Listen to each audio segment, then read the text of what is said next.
जय श्री राम सभी भक्तों को, जय माता की। फिर एक नई वीडियो के साथ आप सबके सामने हाजिर हो गए हैं। और आज की जो हमारी वीडियो है इसमें हम जानेंगे, जैसे कि कुछ लोग जो हैं कहते हैं कि हमें पढ़ना लिखना नहीं आता है, या कोई बुजुर्ग हैं जैसे बैठा नहीं जाता है पूजा में, ज़्यादा देर उनसे बैठा नहीं जाता है, तो क्या मोबाइल पे या किसी और के माध्यम से जब भी वो कोई पाठ या पूजा सुनते हैं तो क्या उसका भी उनको उतना ही फल मिलता है या उतनी ही कृपा उनके ऊपर अपने देवी देवता की होती है? तो इसके बारे में आज की वीडियो रहेगी। और आज अगर आपको वीडियो अच्छी लगती है तो हमारे साथ अंत तक बने रहिए, तभी आपको वीडियो समझ में आती है। और वीडियो अच्छी लगती है तो लाइक करें, शेयर करें, कमेंट करें। और अगर आप हमारे चैनल पे पहली बार ही देख रहे हैं तो चैनल को भी जरूर सब्सक्राइब करें, साथ में बेल आइकन है उसको प्रेस करें, ताकि आने वाली हर एक वीडियो की नोटिफिकेशन सबसे पहले ही आपके फ़ोन में पहुँच जाए। चलिए शुरू करते हैं आज की वीडियो। जय श्री राम जी। जय श्री राम। जय श्री बालाजी महाराज। मेहंदीपुर की पवित्र कृपा आपके परिवार पर सदैव बनी रहे और मेरी माई जगत जननी माँ भवानी अम्ब की कृपा आपके घर में अन्नपूर्णा रूप में वास करे। जय माता की। क्या होता है, कई बारी हमारे अंतर मन में जो भक्ति होती है वो सामने कहीं ना कहीं प्रत्यक्ष रूप ले लेती है। वो किस प्रकार का प्रत्यक्ष रूप हो सकता है? क्या उस प्रकार की भक्ति करी हुई भी हमारी स्वीकार होती है प्रभु तक? मोबाइल से सुनी हुई भक्ति, अगर हमें किसी चीज़ का पढ़ने का ज्ञान नहीं है, क्या सुनने मात्र से भी हमारे जो अंदर के अवगुण हैं वो गुण में बदल सकते हैं, या हमारे परिवार के ऊपर कृपा प्राप्त हो सकती है? तो आज मैं आपको एक सच्ची घटना से इस बारे में बताऊंगा, और वो सच्चाई है क्योंकि एक ऐसा परिवार था जो हमारे साथ जो जुड़ा हुआ था, और बाबा की इतनी और माता रानी की इतनी असीम कृपा उस परिवार पर हुई है कि मैं अपने लफ्ज़ों में क्या बयान करूं। तो क्या हुआ, उन्होंने जैसे उनके परिवार के अंदर बहुत ज़्यादा कलेश रहता था, बार बार जब कलेश रहता था घर के अंदर बड़े छोटे की इज्जत नहीं रहती थी, घर के अंदर उत्पात मचा रहता था किसी न किसी प्रकार का। अब ये समझ में नहीं आता, बहुत जगह वो गए भी, लेकिन जो माँ जो लेडीज़ थी वो भी अनपढ़ थी, और जो उसका हस्बैंड था वो भी मजदूर था।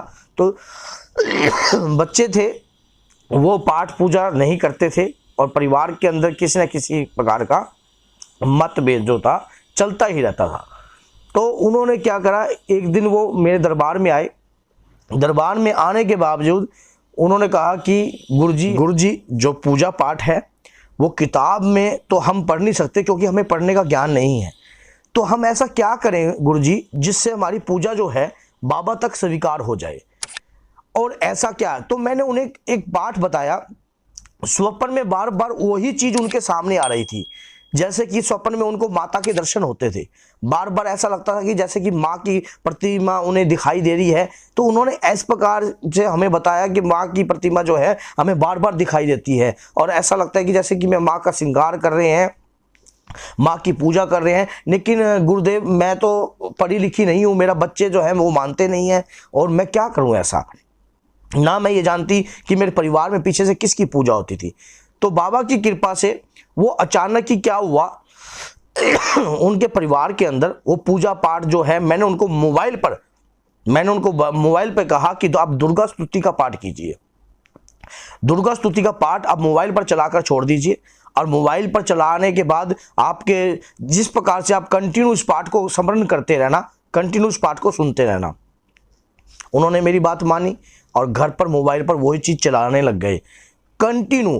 परमात्मा की ऐसी दया हुई कि अचानक ही उनके जो घर के अंदर जो कलेश रहता था, जो परेशानी रहती थी, लड़ाई झगड़े रहते थे, और कई बार ऐसा भी होता था कि घर के अंदर बहुत ज्यादा दिक्कतें रहती थी, तो शरीर पर उनके कोई चीज आने लगी।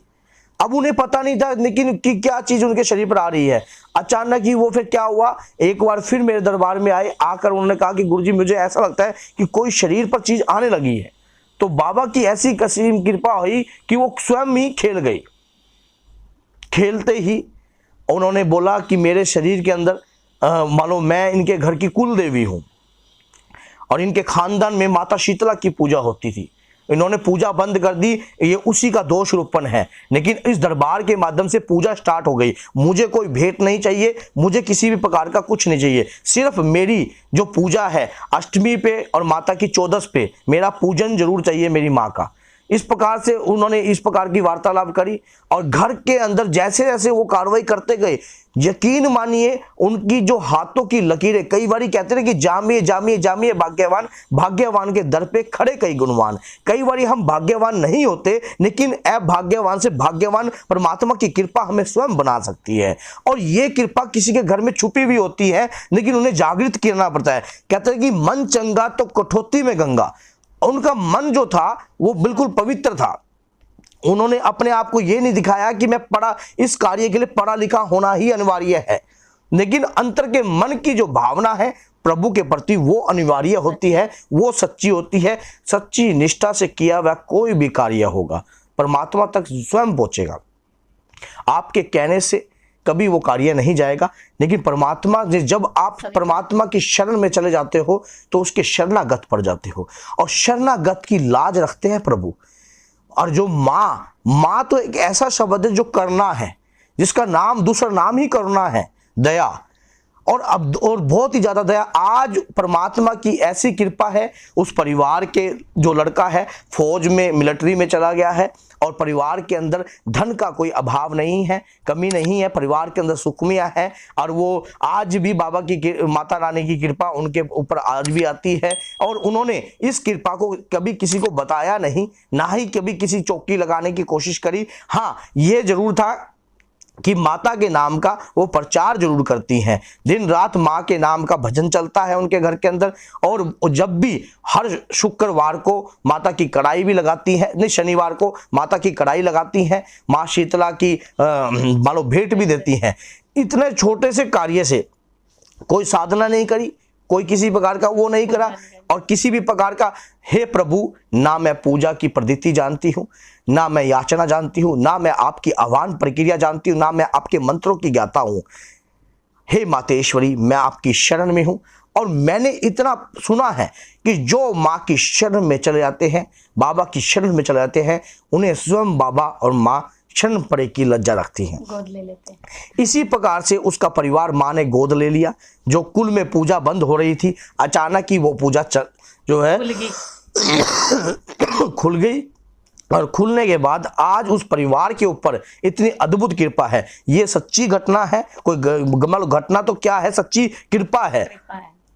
मेरे सामने ये कार्य हुआ है, और ये ऐसे अनगिनत कार्य प्रभु और माता की कृपा से बहुत लोगों के काम संवरते हैं। और इसी प्रकार से ये तो आज किसी की कृपा के बारे में था, मेरा मन किया तो ये मैंने आपके सामने रख दिया। आपका कहना ये है कि अगर हम मोबाइल पे या फिर मतलब किसी भी माध्यम से सुनते भी हैं, तब भी हमें वो कृपा प्राप्त होती है, प्रभु की जो भी हमारे ऊपर कृपा होने वाली होती है। भाव सबसे प्रथम कार्य होता है।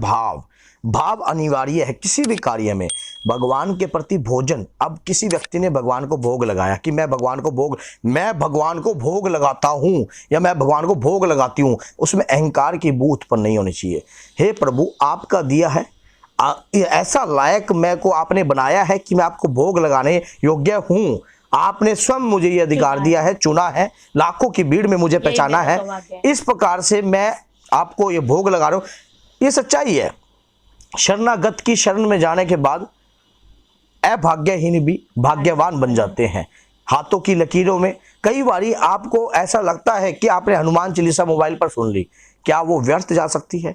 आप जब हनुमान चालीसा सुन रहे हो तो आपके भाव जो है उस चालीसा के अंदर मगन हो गए हैं, और जब मगन हो जाते हैं, असली बात तो ये है परम पिता परमात्मा की चरणों में लगन लगाने की बात है। जब लगन लग जाती है, कहते हैं कि लगन तुमसे लगा बैठे, जो होगा देखा जाएगा, तुम्हें अपना बना बैठे, जो होगा देखा जाएगा। जब लगन लग जाएगी ना, तब उसके बाद किसी भी प्रकार की आपको कोई कमी नहीं रहेगी। ये सच्चाई है।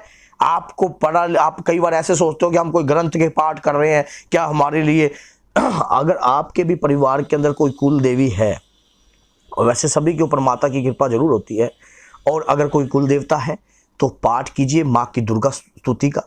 इस स्तुति का पाठ सुनने मात्र से भी आपके परिवार के ऊपर कृपा बहुत अनगिनत बरसने लग जाएगी।